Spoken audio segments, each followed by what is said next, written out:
देखिए स्नेहलता, पिछले कई दिनों से इस बात की कोशिश की जा रही है कि जो लखनऊ के अस्पताल हैं वहां पर जो बेड की स्थिति है, कितने बेड हैं और कितने ऑक्युपाइड हैं, इन सब के बारे में जानकारी लेने की कोशिश की जा रही है, लेकिन सही आंकड़ा देने वाला कोई भी व्यक्ति नहीं है। दरअसल इनके पास बेड हैं और हैं भी तो भरे हुए हैं या फिर वीवीआईपी लोगों के लिए उन्होंने वेटिंग में कर रखे हैं। हाँ। कल दोपहर तक ये स्थिति थी कि जो सीरियस पेशेंट थे कोविड के, 250 पेशेंट वेटिंग में थे, तमाम अस्पतालों के बाहर लाइन लगी थी। और इस समय हम आपको जो नज़ारा दिखा रहे हैं कोविड कमांड सेंटर के बाहर का, ये कोविड पेशेंट जो हैं उनके परिवार के रिश्तेदार हैं, किसी का पति है, किसी का भाई है, ये लोग तमाम प्रयास कर चुके हैं, सैकड़ों फोन कर चुके हैं। मैं समझ नहीं पा रही हूँ कि यहाँ आने से, यहाँ डाइवर्ट होने से कैसे परिस्थिति ठीक हो रही है।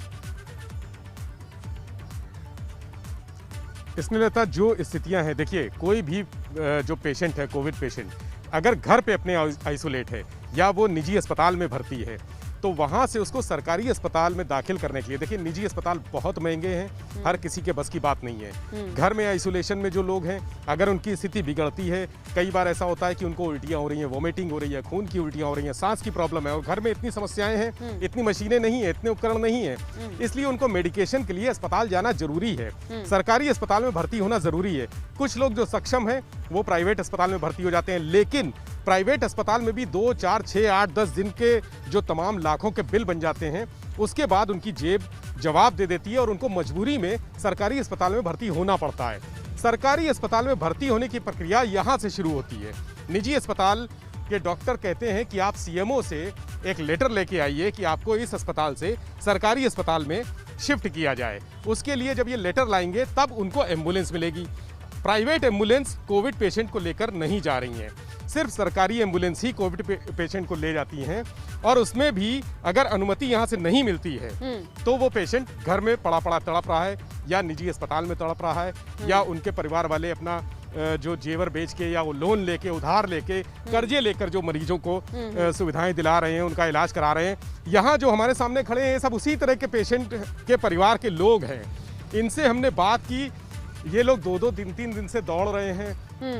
शरणजीत सिंह ये खड़े हुए हैं हमारे साथ, ये कल रात से यहाँ पर लगातार मौजूद हैं। इनका केस ऐसा है कि ये कह रहे हैं कि इनके भाई जो पिता समान है और इनकी भाभी दोनों कोविड पेशेंट हैं, गंभीर स्थिति है, और अब स्थिति ये आ चुकी है, इतने निराश हो चुके हैं कि कह रहे हैं कि हे भगवान, हे डॉक्टर, मेरे भाई या भाभी में से एक को बचा लो। हम इनसे बात करते हैं। शरणजीत, बताइए आपका क्या दर्द है? सर, मेरे ब्रदर करमजीत सिंह जो कि गवर्नमेंट एम्प्लॉय हैं, वो पिछले 2 दिन से एडमिट है। हमने प्राइवेट हॉस्पिटल में एडमिट उन्हें कराया था, पर हम उनको कोविड हॉस्पिटल का बेड चाहिए, वो अवेलेबल नहीं हो पा रहा है। रजिस्ट्रेशन तक हो रखा है, मेरे पेशेंट की जान जा रही है और यहाँ कोई सुनवाई नहीं है। ये क्या सिस्टम है? ये गवर्नमेंट एम्प्लॉय, सिटी का पेशेंट, सिटी का बेड नहीं मिल रहा उसको, वो लखनऊ सिटीजन है और तब उनको बेड नहीं मिल रहा है। आपने कहाँ प्रयास किए, किससे बात की है अभी तक, कितने कॉल किए हैं? सर, हमने पूरे प्रशासन में कॉल करा है, जहाँ पे रजिस्टर्ड नंबर है वहाँ पे कॉल करा। ये कोविड-19 का कॉल सेंटर है, यहाँ पे आके मैंने सारी चीज़ें अप्रूवल करा दी हैं, अप्रूव्ड हो गया। इमरजेंसी में उनका नाम भी चढ़ा हुआ है दोनों मेरे पेशेंट्स का, पर अभी तक कोई डॉक्टर का कॉल नहीं गया है कि मेडिकल वैन आके उनको लेके जाके कोविड हॉस्पिटल में एडमिट करा दे। हाँ ठीक है, अभी डॉक्टर आपको कॉल करके अप्रूवल दे रहा है, पेशेंट की जांच ले रहे हैं कि उनका ऑक्सीजन लेवल कम हो गया, हाँ ये सीवियर कंडीशन में है, पर उसके लिए एम्बुलेंस नहीं जा रही है। क्यों नहीं जा रही है? ये कैसी सिस्टम है? ये कैसी? देखिए स्नेहलता, शरणजीत की प्रॉब्लम जो है, उनको अप्रूवल मिल गया है, यहाँ से भी अप्रूवल दे दिया गया है, लेकिन अब अप्रूवल मिलने के बाद एम्बुलेंस नहीं आ रही है। इनकी समस्या ऐसी है जो खत्म होने का नाम नहीं ले रही है। एक तो इन्होंने संघर्ष करके प्राइवेट डॉक्टर से यहाँ तक आए हैं और सीएमओ से किसी तरह से, किसी जुगाड़ से, किसी सिफारिश से अप्रूवल लिया है, उसके बाद एम्बुलेंस नहीं मिल रही है। हमारे साथ और साथी और बता दीजिए, बात कराइए, क्या पता।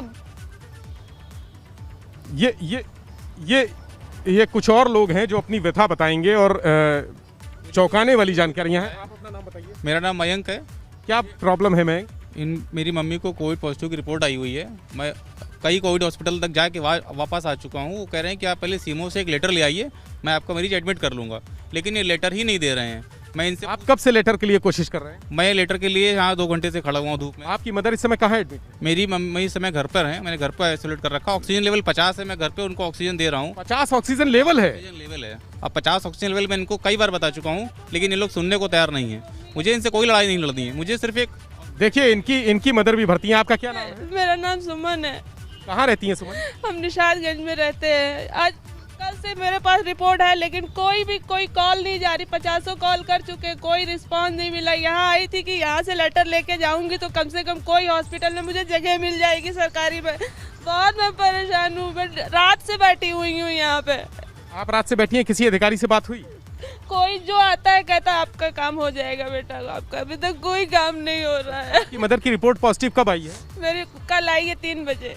उसके बाद से आपने किसको किसको कॉल की? बहुत सारे इसी कॉल पे कर रखे हैं नंबर, बहुत सारे नंबर जो दे रखे हैं, इनका हेल्पलाइन नंबर है, कोई सुनवाई नहीं हो रही है। आप बताइए।